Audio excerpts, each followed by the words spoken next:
Assalamualaikum. Di video kali ini kita akan membahas obat metronidazol benzoat suspensi, antibiotik metronidazol. Sebelumnya kita sudah bahas juga, bedanya kali ini obat dalam bentuk sirup atau suspensi, isi 60 mili. Metronidazol ini merupakan obat antibiotik, merupakan obat keras. Ini ada logo obat keras yang K ini logo obat keras, dan ini adalah logo generik. Untuk mendapatkan obat ini harus dengan resep dokter, tidak bisa membelinya sembarangan. Indikasi metronidazol yang sirup, yang pertama untuk pengobatan uretritis dan vaginitis yang disebabkan oleh Trichomonas vaginalis. Berikutnya amobiasis hepatik dan intestinal. Berikutnya untuk mencegah terjadinya infeksi anaerob setelah operasi, dan juga giardiasis yang disebabkan oleh Giardia lamblia. Giardiasis ini merupakan infeksi pada usus ya.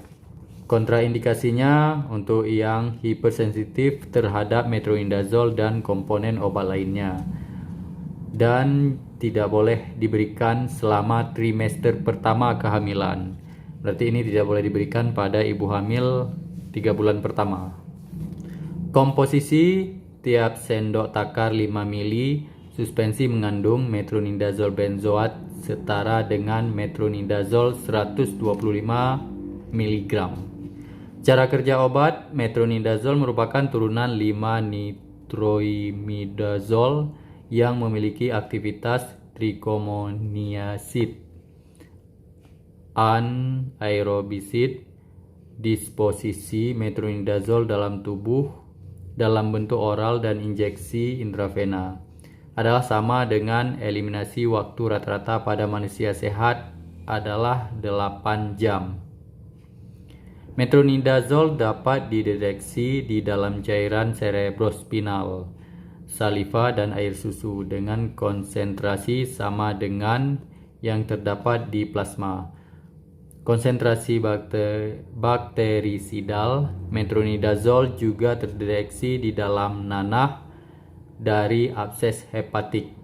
Efek samping dari metronidazol yang lebih serius adalah neuropati perifer, bangkitan konvulsif, urtikaria, gatal-gatal pada kulit pernah dilaporkan, rasa tidak enak di mulut, perut tang, mual, muntah atau gangguan saluran cerna sering dilaporkan, mengantuk, pusing, sakit kepala, ataksia, dan urin berwarna gelap karena metabolit metronidazol pernah dilaporkan meskipun jarang. Leukopenia ringan yang reversibel pernah dilaporkan pada beberapa pasien. Overdosis, pemberian metronidazol sampai dengan 15 gram dapat menyebabkan gejala overdosis seperti mual, muntah, dan ataksia. Pengobatan untuk overdosis metronidazol, berikan pengobatan penunjang atau simptomatik.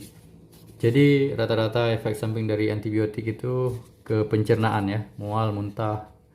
Peringatan dan perhatian, hati-hati diberikan pada wanita menyusui karena metronidazol dapat diekskresikan ke dalam air susu ibu. Jadi bisa nanti berefek ke bayinya. Pada saat kehamilan trimester pertama dan kedua, metronidazol dapat melewati sawar plasenta. Plasenta ini adalah sirkulasi antara darah ibu dan bayi. Jadi juga bisa berefek ke bayi kalau pada ibu hamil ya. Hati-hati penggunaan pada pasien dengan penyakit sistem saraf pusat, gangguan pada CNS telah dilaporkan pada beberapa kasus dan akan hilang apabila penggunaan metronidazol dihentikan. Pada penggunaan metronidazol jangka panjang dianjurkan untuk melakukan pemeriksaan darah. Dosis harus dikurangi untuk penderita yang mengidap penyakit hati. Minuman beralkohol yang diminum selama pengobatan dengan metronidazol dapat menimbulkan gejala kram, pada abdomen, mual, muntah, sakit kepala, flushing. Interaksi obat dianjurkan untuk menggunakan metronidazole sebagai obat tunggal. Jadi tidak dianjurkan untuk dikombinasikan ya. Biasa kan kita minum obat sampai 3 jenis sampai 6 jenis bahkan. Tapi kalau obat metronidazole dianjurkan hanya mengonsumsi metronidazole aja. Karena nanti bisa terjadi interaksi obat yang tidak diinginkan. Apabila dikombinasikan dengan obat lain harus dengan dosis penuh pada pengobatan yang normal. Penggunaan bersamaan dengan warfarin, antikoagulan, kumarin memperpanjang waktu prothrombin. Harus dipertimbangkan untuk mengurangi dosis antikoagulan. Simetidin dapat memperpanjang bersihan plasma metronidazole sehingga dapat mempertinggi efek toksik metronidazole.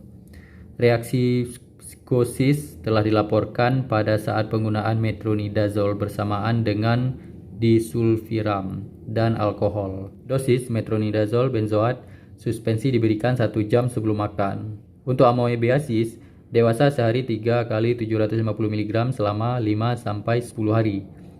Anak-anak sehari 35-50 mg per kilo berat badan per hari. Dalam 3 dosis terbagi selama 10 hari. Jadi penggunaan antibiotik itu ada rentang waktunya.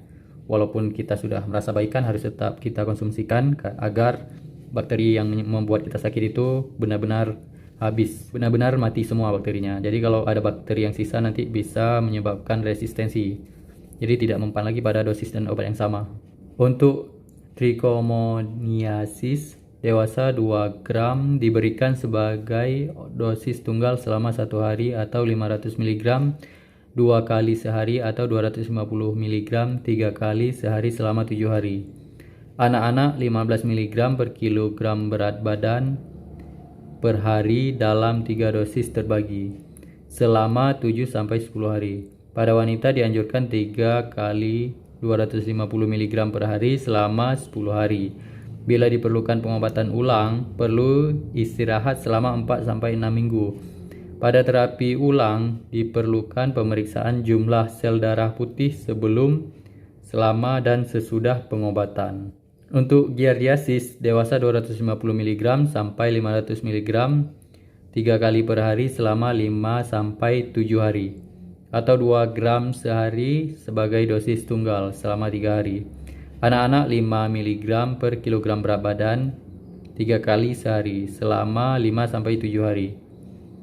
Untuk infeksi bakteri anaerob, untuk infeksi yang cukup serius, metronidazole infus harus diberikan sebagai pengobatan awal.